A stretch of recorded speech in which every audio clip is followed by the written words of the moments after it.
Hey everyone, it's Brooke and welcome back to my channel. It's been a hot second since I filmed something. I filmed a lot of things and then deleted them. It's been a problem. So anyway, let's do this video, which I kind of really want to make, and it is about my disappointing reading in 2017, particularly concerning newer, like mostly 2017 releases, but one of them is last year, from last year, and they've just really let me down. And I know there's only 5 books I'm going to show you guys today, so that doesn't seem like a large proportion. I've read 30-something books this year, but they were some of the books I was most excited to read, and that makes the feeling of being let down even stronger. So I am going to delve into some of my conflicted and complicated feelings, and hopefully not ramble too long, fingers crossed.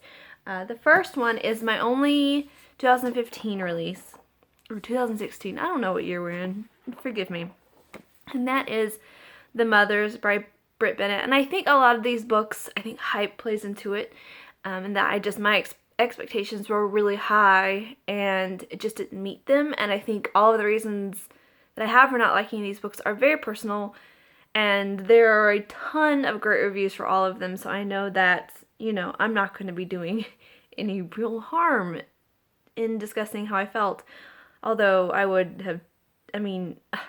don't have any problems discussing when I don't like a book, as you've probably noticed on my channel.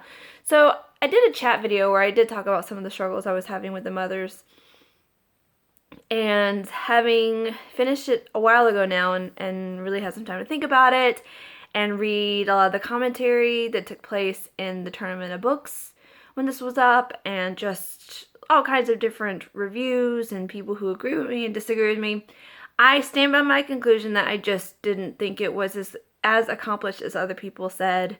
I love the chorus part, and I think the chorus of We the Mothers is the strongest part of this book, but I think there are just some writing weaknesses in the other more straightforward plot part, and it's just one of those books that started out strong for me and was very much sort of paced slowly, and in the back half, you know, the first part went through one summer, like the first half, and then the last half went through years, and so it hit plot points. And so that weird pacing structure I just don't like in books. You'll see it come up again in this video, and I just didn't know that I believed all of the characters' decisions and their motivations, which left me feeling like I didn't understand the people I was reading, which annoyed me. Yeah, so there's that. I don't think it's a bad book, and I think that I would recommend still all these books because I think it's very personal, but just not my favorites. The next I have made a video about, so I'm not going to talk too long about, but that is Tessa Moshfegh's Homesick for Another World. This is a short story collection. Her novel Eileen was much praised last year, I think, and I looked forward to picking this up. I really thought it was going to be something I enjoyed, as it's kind of darker and grotesque, and those kinds of things really appeal to me when they're done well. I don't think they're done well here. I think her writing comes off very one-trick pony gimmicky, kind of, you know, where like I don't know that she can do anything other than this. And even, you know, the way she concentrates on like the grotesque of the body, like she does it the same way over and over again. Like she repeats themes of fatness over and over again. She repeats bad skin over and over again. I don't even think she's particularly creative in those ways. So I don't know. And the people in this, I could have lived my whole life without ever knowing them. I didn't care, and I just got annoyed. And if you want to know more, you can watch my review video. Another disappointing book that I've seen other people be disappointed by, so I feel like this one will be less controversial, and that is Swimming Lessons by Claire Fuller. I just think this was kind of a dud, kind of a meh, kind of it was alright, but in large part it played on too many tropes and stereotypical characters just really one note people who, I mean, when the story's been told over and over and over again, and I don't think that Claire Fuller really brought anything new to the table. I mean, you have like the womanizing professor taking advantage of the younger student, and then you have the older sister who's very wise, and the younger sister who is very wild and crazy and needs to tame her ways. You know, these tropes and these stereotypes and these characters we've seen time and time again, and whatever was going on in the plot wasn't nearly interesting enough to make up for that.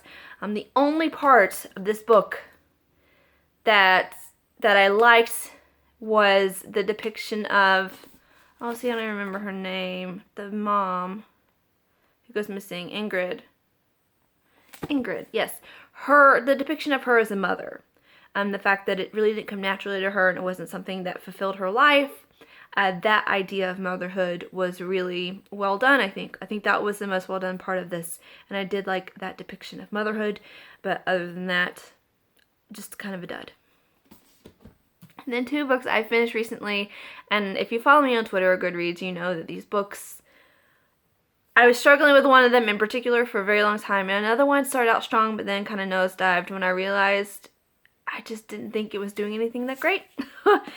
So let's talk about Lincoln and the Bardo by George Saunders. Now, George Saunders is praised and lauded by the literary community of like white dudes to the point where you would really genuinely think this man can just write anything and do no wrong. Like, no one's ever going to criticize him. That he is just perfection. He is a genius. And oh my God, he reinvented the novel form here. I have so much to say. I thought about making my own video on this, but I think I'm just too mad. So I'm not going to. I think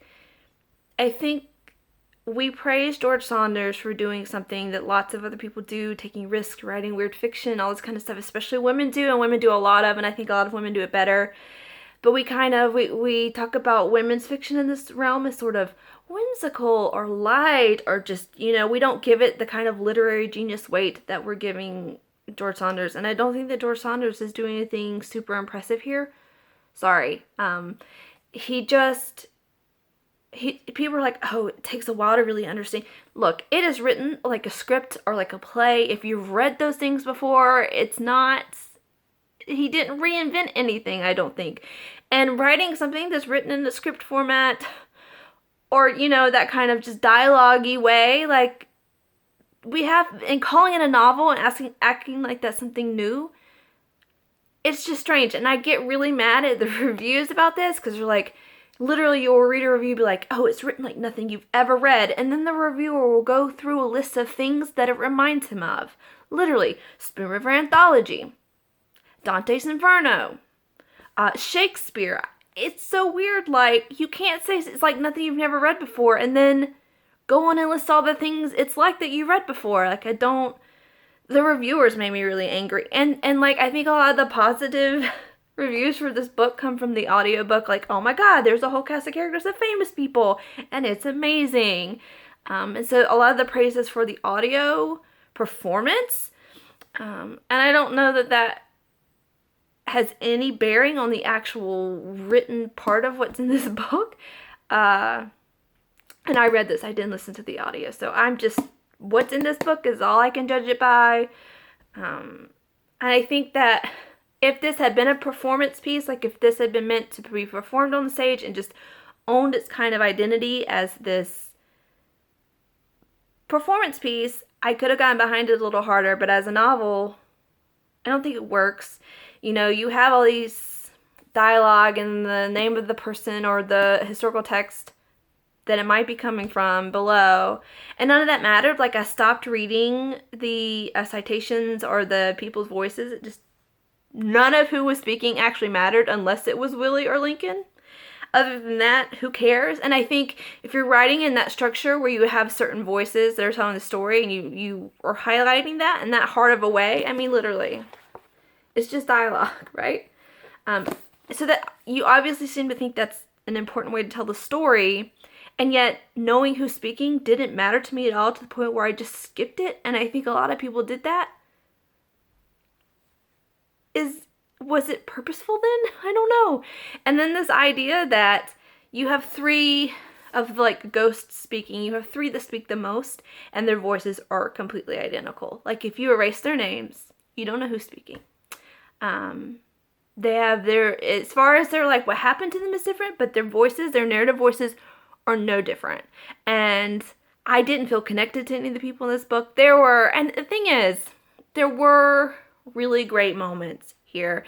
Like I particularly liked one section where, you have Lincoln mourning the loss of his son, and then you have kind of juxtaposed to that this one letter from this angry father who's lost his son in the Civil War, and his son signed up to fight in the name of Abraham Lincoln, and that tension was good, and I thought there were some good moments towards the end, but most of this I thought was just a heap of boring nonsense. Sorry, I know that's going to make a lot of people angry. I don't think it's written beautifully. Like there's nothing elevated in the language whatsoever.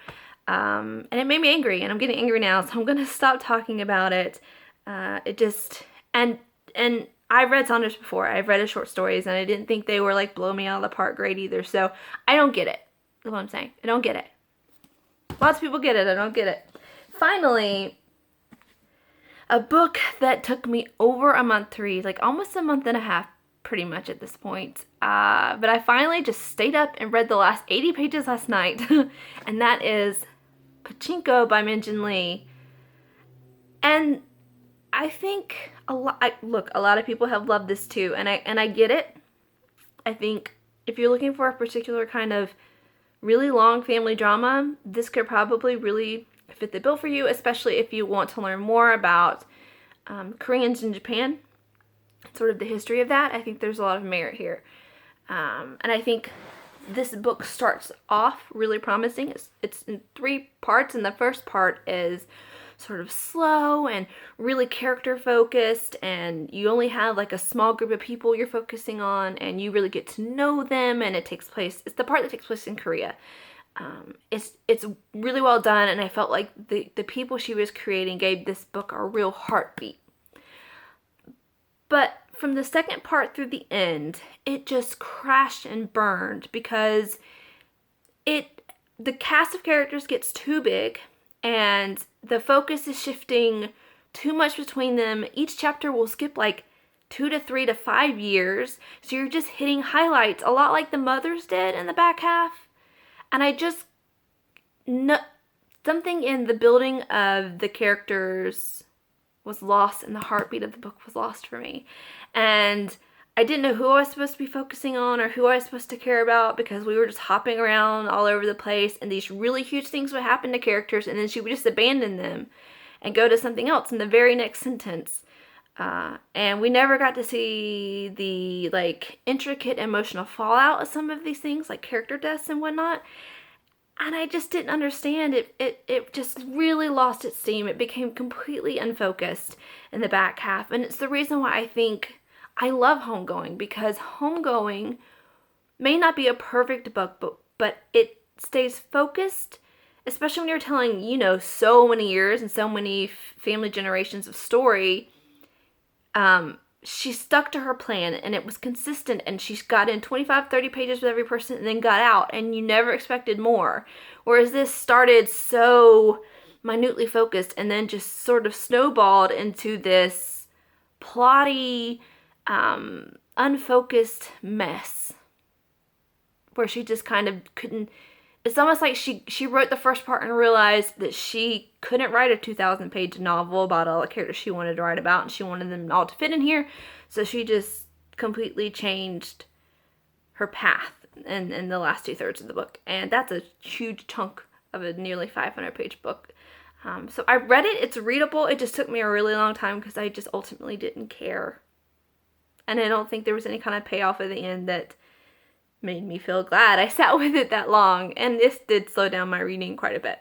So there you go. Some disappointing reads for me. Let me know down below if you loved some of these books and why you loved them, if you too didn't like them, and any books that may have disappointed you over the past few months. And I will see you guys next video. Bye.